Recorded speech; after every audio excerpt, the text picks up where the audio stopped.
tú decías que esto parte de una ignorancia teológica, o sea, de una ignorancia en materia económica, pero me parece que la carta aclara expresamente que es de orden teológico. Y si tú te acuerdas... Pero lo que dice no es teológico. Cuando dice hay que subirle el impuesto a los ricos no es teológico. Es que yo diría que no dice que haya que subirle el impuesto a los ricos, sino dice, bueno, por ejemplo... Sí, discúlpame. Dice, por ejemplo, que se ha desatendido el salario mínimo. No dice hay que subirlo, dice se ha desatendido, que no es exactamente lo mismo, porque... pero... Es que sí, pero no es lo mismo, porque justamente lo que hace es plantear una serie de principios en que, por ejemplo, se afirma que el salario no está únicamente en referencia a la productividad y al ingreso, sino que también implica una valoración del trabajo y, por lo tanto, una dignificación del ser humano. La argumentación de la que se deriva que, oye, reflexionemos sobre el salario mínimo, tal vez decirle a una persona que toda su pega no es suficiente para vivir una vida digna, es una afirmación muy dura.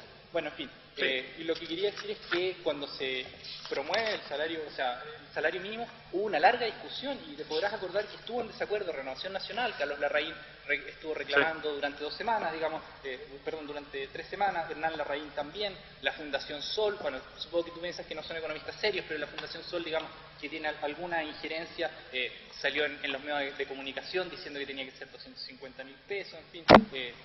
No creo que haya consenso exactamente en ese ámbito, a pesar de que los economistas a los que tú más respaldas sin duda sí tienen consenso, pero no creo que haya una sola voz en ese sentido. Yo te quiero refutar un punto, 2 puntos. Uno, el primero, en torno a la justicia y el salario digno. A ver, tú no le puedes pagar a una persona en función de lo que la persona necesita para vivir una vida digna, así simple. Si tú quieres destruir una sociedad, saca una ley donde eso sea el caso.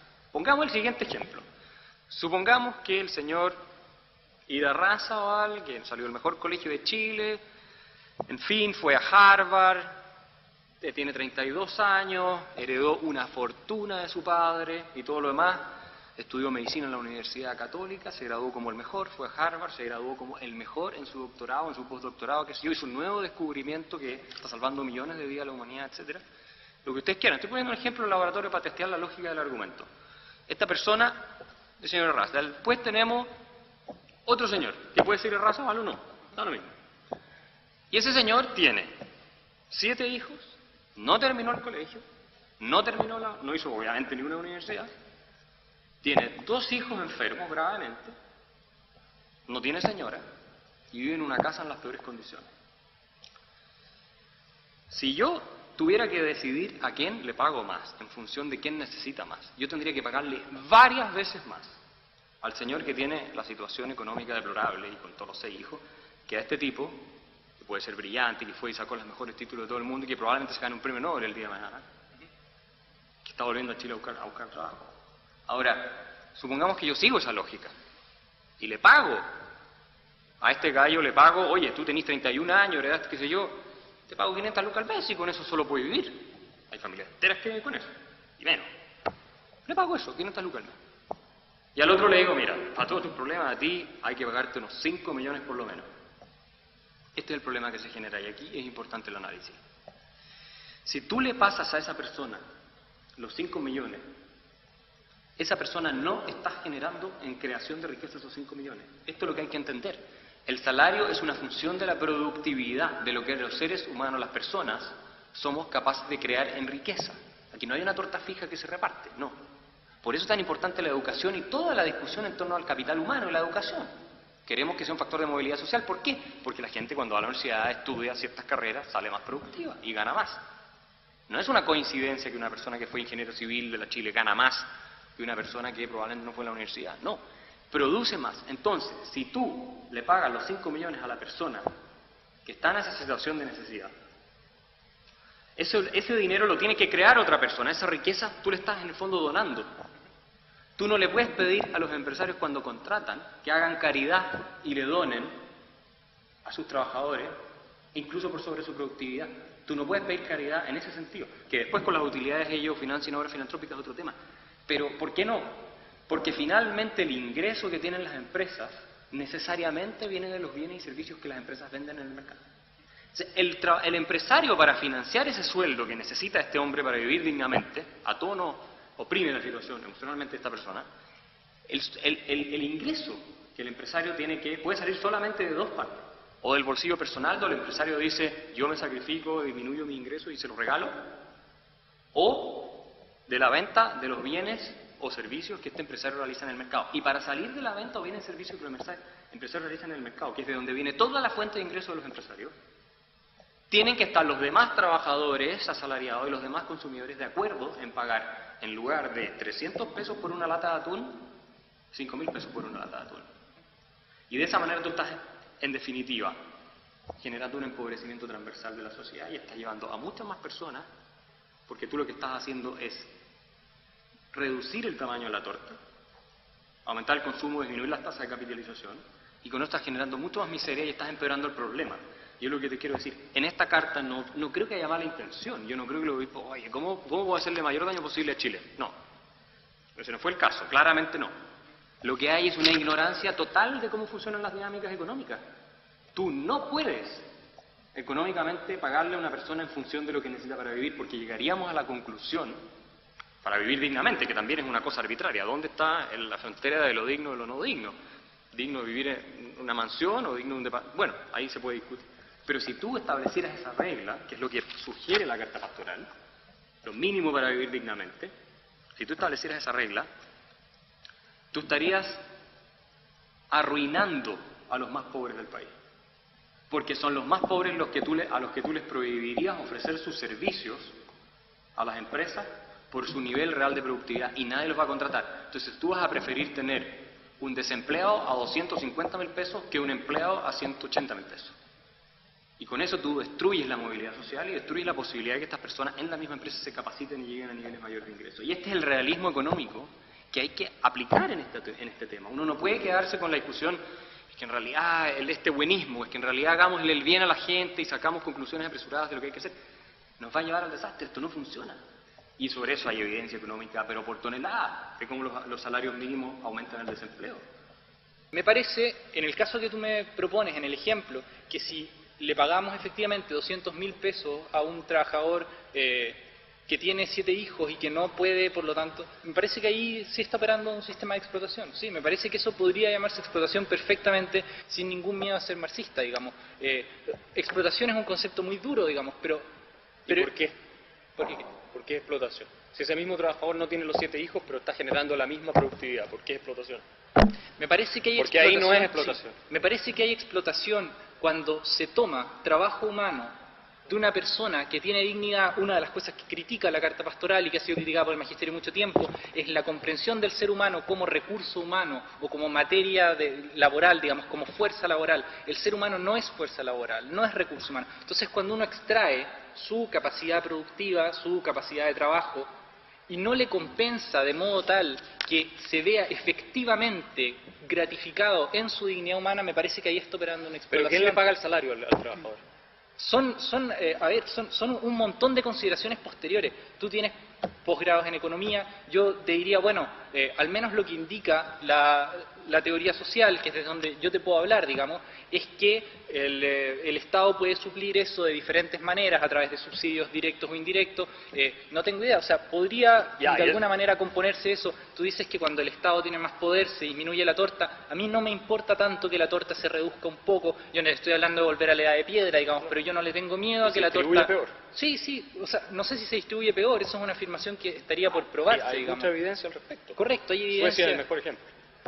Pero es evidencia que proviene de una cierta matriz que me parece que yo no comparto. El problema que tú estás apuntando es que somos un país relativamente pobre.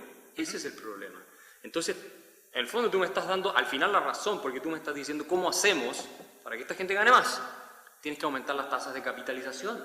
Y las tasas de capitalización, que son las que aumentan la productividad, que genera mayores cantidades de bienes y servicios disponibles, por lo tanto bajan los precios, y eso enriquece a la masa. Esa es la forma, y para eso tú necesitas libertad económica y acumulación de capital. Es la única manera de lograrlo.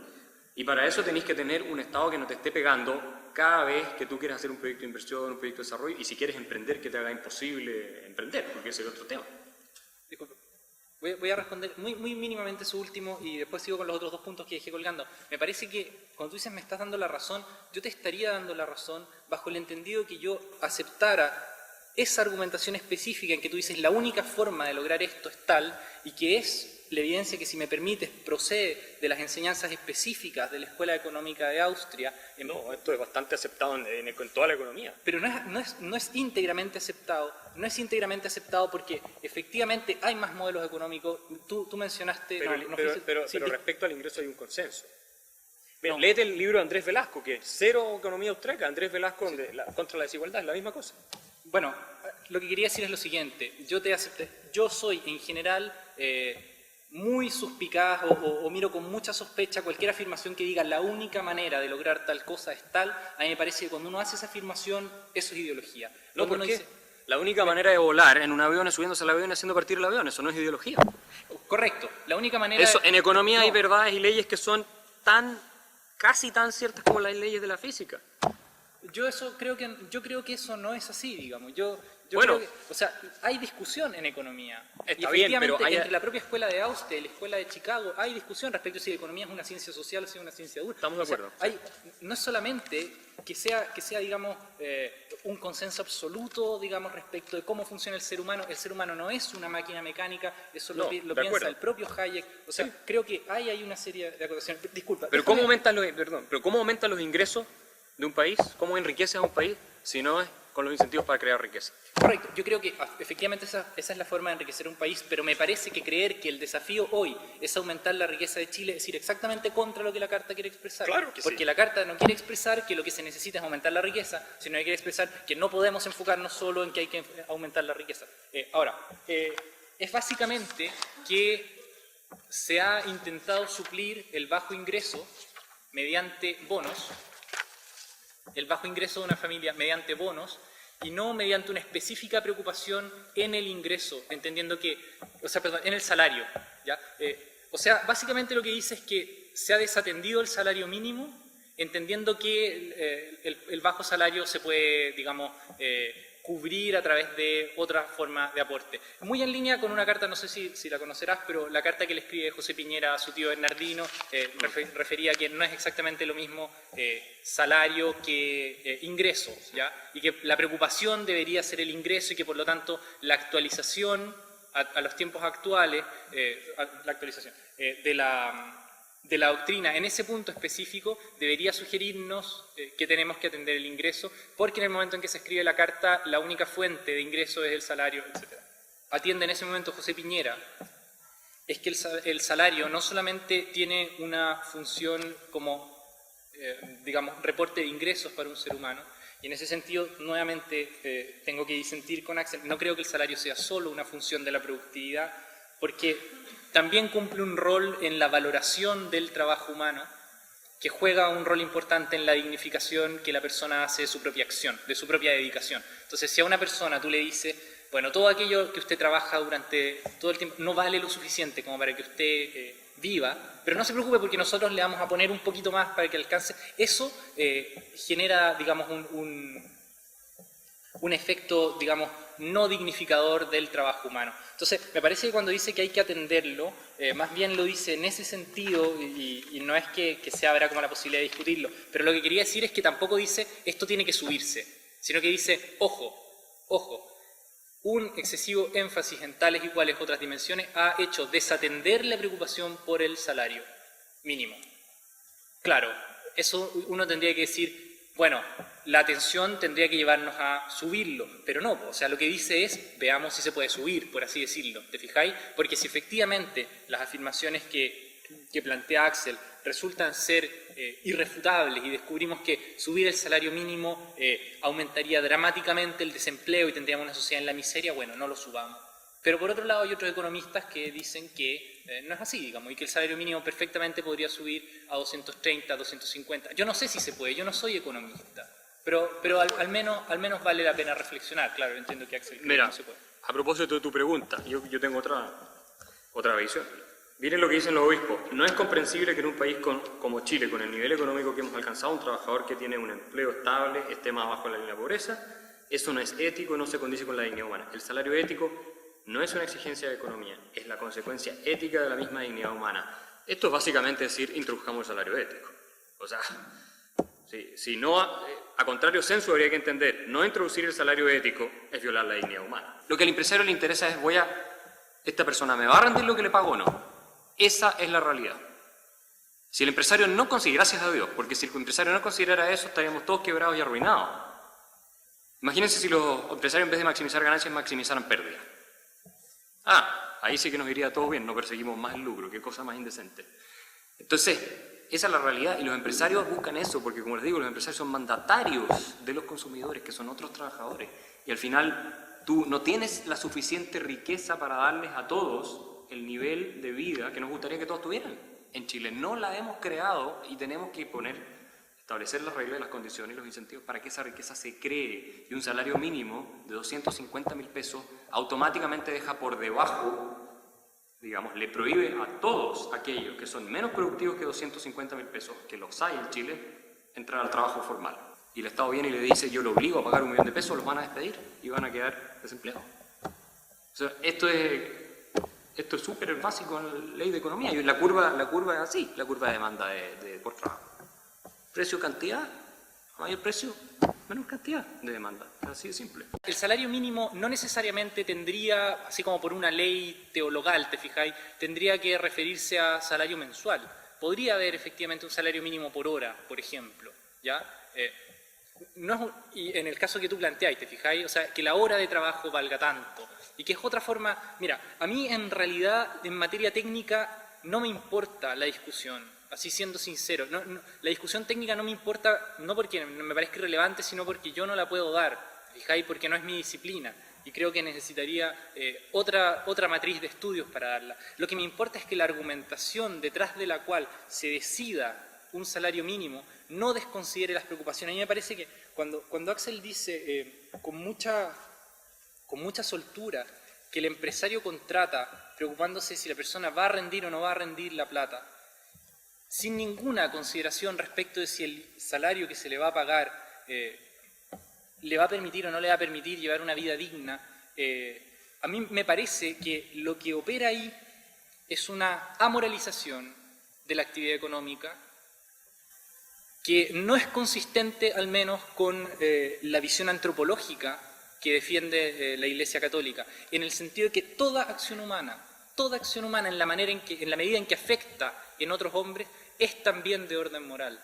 Y toda acción humana debe llevarnos a preguntarnos si construimos un mejor o un peor país. Yo digo, ok, uno puede, haciendo la reflexión, correcto, por eso, uno puede hacer la reflexión y decir, en realidad esta es la única manera en que esto puede resolver. Si a mí me dicen, esta es la única manera en que esto funciona, y no hay ninguna forma de resolver la cuestión social, entonces, chuta, yo realmente siento que estaríamos en un problema. En este momento hay mucha gente que está en una situación que es apremiante. El hecho de que la cuestión social es algo urgente y que no se resuelve así simplemente diciendo, bueno, más libertad, más emprendimiento. Yo también estoy a favor de la libertad y del emprendimiento. Pero a la noche a la mañana no lo vas a resolver con un golpe de vara mágica tampoco. Correcto. Ese es el problema. Por eso, lo que me importa es que hay una preocupación expresa por atender a esa dignidad de la persona humana, por ejemplo, al momento de organizar, de administrar salario. Yo creo que si tú te metes realmente en esta disciplina, que perfectamente cualquiera la puede estudiar, te vas a ir de alguna manera desilusionando, porque la verdad es que las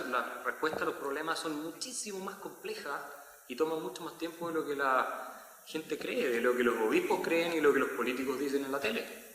Esa es la realidad. Entonces, sí. Entonces, con eso cierro. Y al final yo creo que la única manera de salir adelante en ese sentido es, como dice Caritas in Veritate, recogiendo las lecciones, las enseñanzas de las distintas disciplinas. Y a mi juicio este es un problema económico, fundamentalmente.